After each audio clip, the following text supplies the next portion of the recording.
abad 21 ini ditangani seperti abad 20, jadinya seperti isu yang belakangan ini tampil. Apa itu? Teguran alam, orang nomor 1 di Indonesia ijazahnya diduga palsu. Terus ini beras enak nak, kita kasih nama apa untuk Indonesia? Keluarlah nama, dikasih saya Gloria Gemaripah Loh Cinawe Republik Indonesia Raya oleh penelitian anak-anak sekolah. Jadi sekolah itu pintar, kemudian tidak hina, menjadi petani yang pintar.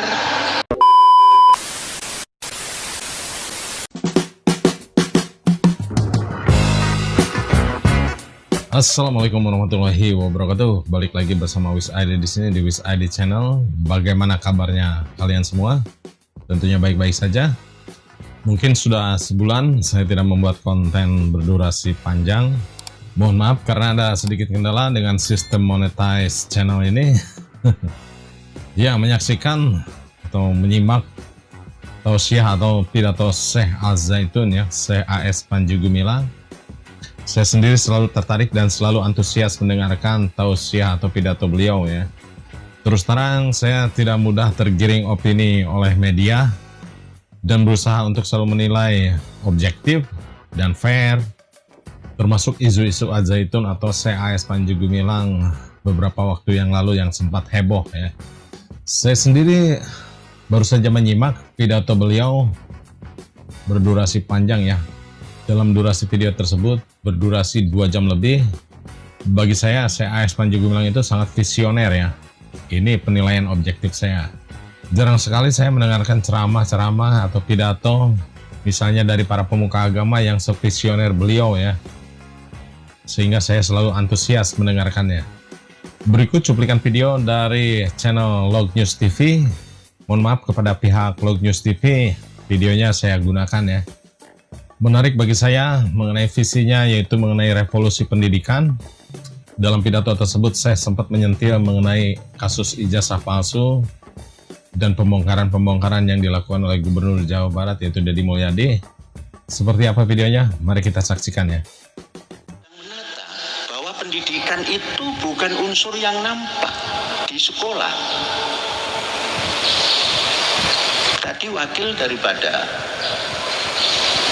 wali santri belum memahami unsur besar daripada pendidikan, menceritakan anaknya lebih tinggi daripada pada waktu masuk, tanpa ukuran rasional pun akan berkata ya memang dikasih makan, tapi belum pernah mengucapkan unsur yang siapa yang memberikan unsur makanan sehingga bisa menampilkan. Dianggap itu bukan unsur pendidikan yang berurutan. Saya mengatakan ekosistem pendidikan tidak terputus. Namun pendidik di dalam belum mengerti.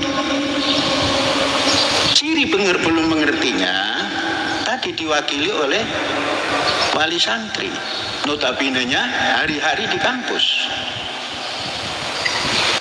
Kita tinggal di kampus menjadi aman, ada unsur pendidik yang tidak nampak. Ada unsur keamanan. 24 jam menjaga. Sampai ada anak yang membawa rokok pun bisa ketahuan. Inilah ekosistem. Mulai tidak disadari di perjalanan 1/4 abad oleh unsur internalnya sendiri, merubah satu budaya yang dibangun dari nol, kemudian tidak dipahami unsur pendidikan oleh internal itu sendiri. Oleh sebab itu, ijtihad Syekh untuk menyatukan semua sistem pendidikan dan pelaku pendidikan ini akan kita adakan pelatihan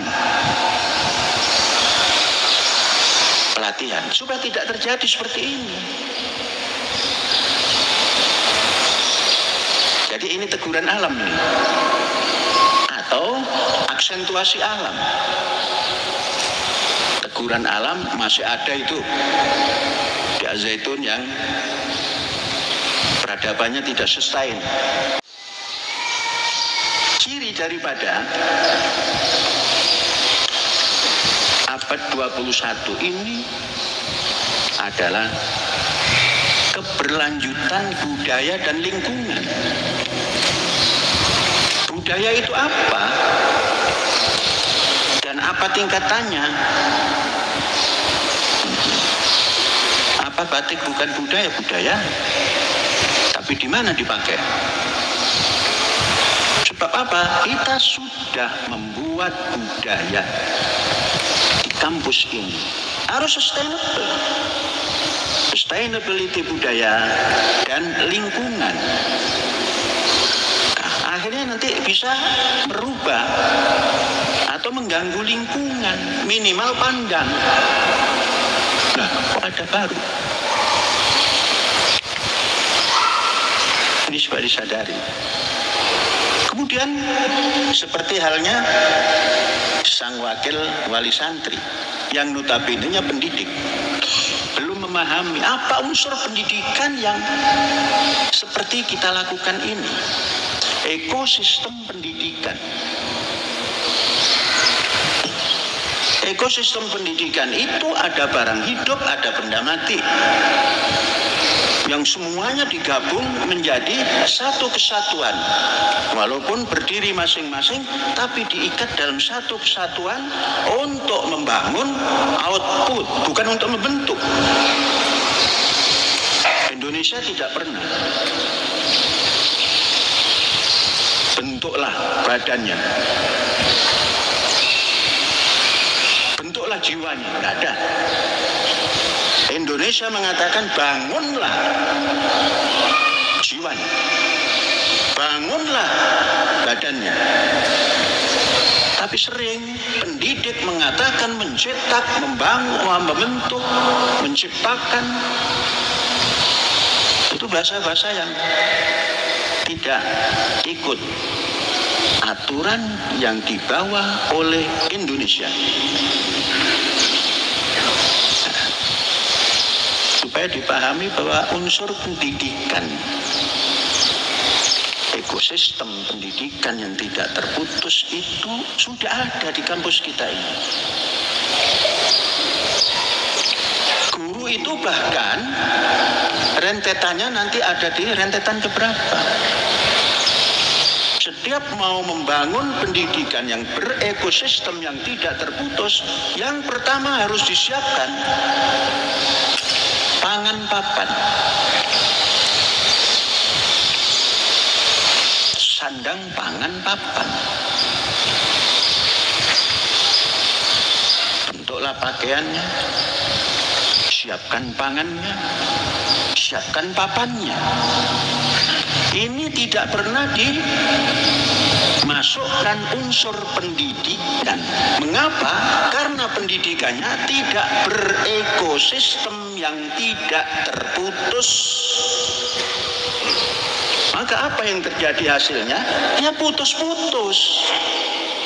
Sehingga terjadi teguran alam ini. Indonesia ditegur oleh alam, oleh tanah airku Indonesia, oleh Indonesia tanah yang mulia, oleh Indonesia tanah yang sakti, menegur bangsa Indonesia. Apa yang hari ini ramai teguran? Presidennya diduga ijazahnya tidak asli atau palsu. Itu keluar dari masyarakat. Akibat apa ini? Kalau Syekh langsung karena seorang pendidik akibat pendidikan yang tidak sesuai, yang tidak beradaptasi kepada perkembangan zaman.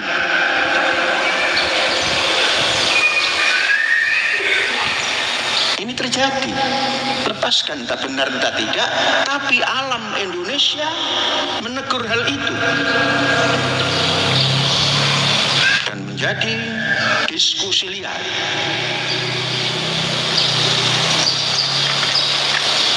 Maka waspadalah atas penyebab ini.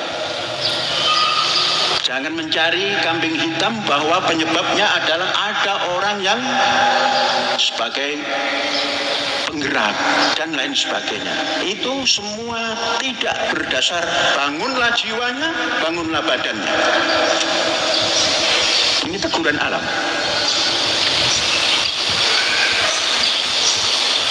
Saya kembali, alam menegur itu, sadari wahai bangsa Indonesia, bahwa pendidikan yang diselenggarakan di Indonesia ini belum sesuai dengan abadnya.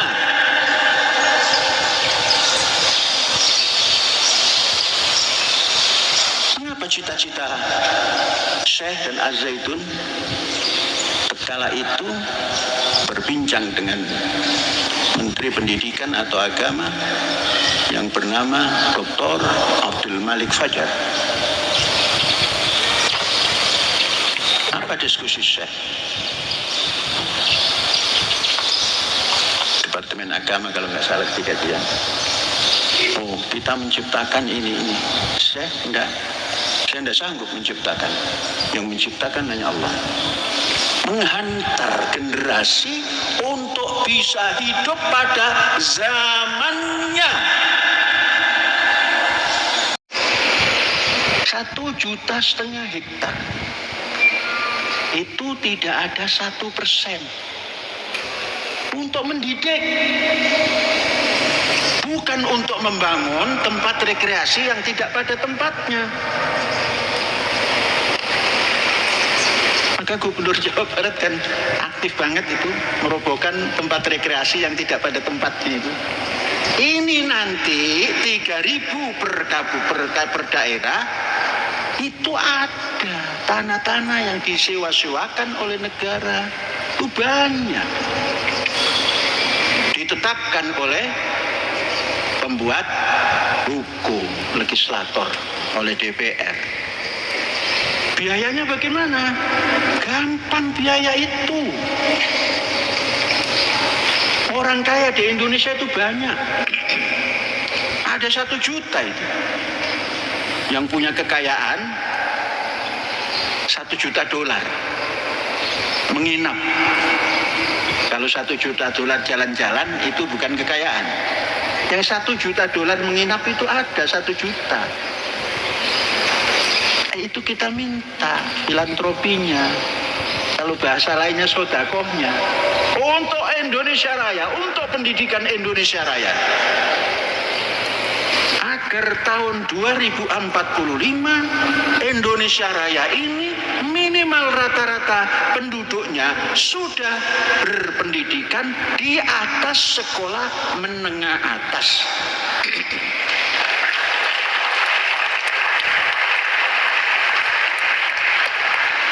Kalau pendidikan sekolah menengah atas itu cara berpikirnya sudah lumayan. Kalau masih belum lumayan cara berpikirnya, sekolahnya main-main, umurnya tambah banyak, kedewasaannya hilang. Maka semakin banyak umurnya, semakin balelo sikapnya.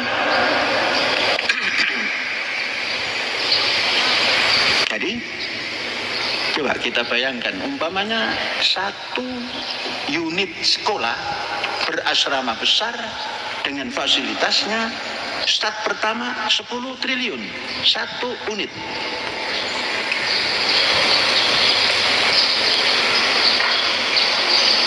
Kalau 500 kan 5.000 triliun. Jumlah yang seperti banyak. Coba timbang. Dana negara yang tidak terkontrol penggunaannya itu lebih dari itu. Kemudian tidak terkontrol sehingga terkorupsi lebih dari itu. Andainya kita minta bantuan, katakan negara minta bantuan, minta kesadaran orang kaya, itu tidak sanggup dan negara masih juga belum sanggup, minta persetujuan rakyat untuk meminjam kepada New Development Bank. Apa itu New Development Bank? Bank yang dibangun oleh kelompok organisasi internasional yang namanya BRIC. Indonesia ada di dalamnya. Oh, harus mempunyai andil di situ, pasang andilnya. Ini Indonesia ikut andil. Terus minjem untuk apa? Untuk infrastruktur pendidikan. Itu yang dikehendaki oleh New Development Bank.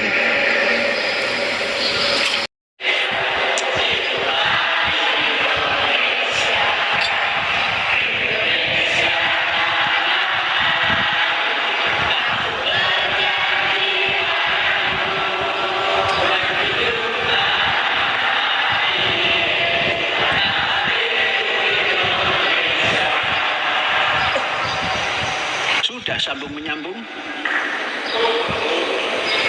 baru nyanyiannya. Kereta api cepat ada di mana? Ada di mana kereta api cepat? Kata orang Kalimantan cuma ada di Jawa. Kata orang Jawa cuma Jakarta Bandung. Kata Jakarta Bandung tidak lewat Subang. Artinya masih terbatas. Maka kereta api kilat nanti, Pulau Jawa itu dikelilingi kereta api kilat. Jangan kereta api ditaruh di tengah kota. Nubrui orang. Air gelis yang kecil ini saja sudah berapa puluh sejak Syekh datang kemari. Di kampus Al-Zaitun ini sudah puluhan, mungkin ratusan, termasuk kita kena samber. Untung tidak nyawanya yang disamber, hanya mobilnya. Nah, revolusi pendidikan ini akan membangun bangsa Indonesia yang mampu menata Indonesia sambung menyambung menjadi satu. Tangan anak-anak Indonesia yang terdidik. Peta Pulau Jawa keliling, kereta api pantai utara dan pantai selatan. Siapa yang bangun? Anak Indonesia.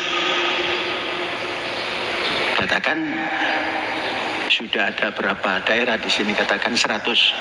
Kampus nomor 99 yang mengerjakan pantai selatan. Kampus 499 yang mengerjakan pantai utara. Relnya, fisik gerbongnya kampus 01. Mesinnya kampus 099 lagi. Atau 0 atau 100. Semua dikerjakan anak Indonesia. Kapan itu? Sebelum Indonesia umur 100 tahun sudah bisa kalau pendidikan terpusat ini dimulai tahun 26. Bagaimana menurut Anda teman-teman? Cukup menarik bukan? Bagaimana menurut Anda teman-teman mengenai revolusi pendidikan di abad 21? Apakah Anda di lingkungan Anda masih merasakan di abad 20 atau di abad 21? Karena itu sangat erat kaitannya dengan budaya di lingkungan kita ya, khususnya di dunia pendidikan. Dan begitu keren mengenai gagasan Syekh ya, menyambungkan dari pulau ke pulau. Jadi jangan hanya cuma lagu ya, sambung menyambung menjadi satu, tapi harus direalisasikan demi Indonesia bangkit menuju Indonesia emas 2045 ya. Bagi Anda yang mau berkomentar silahkan, atau yang belum subscribe silahkan di subscribe, di like atau di share. Itu saja yang saya sampaikan kali ini. Wiz ID pamit. Assalamualaikum warahmatullahi wabarakatuh. Merdeka!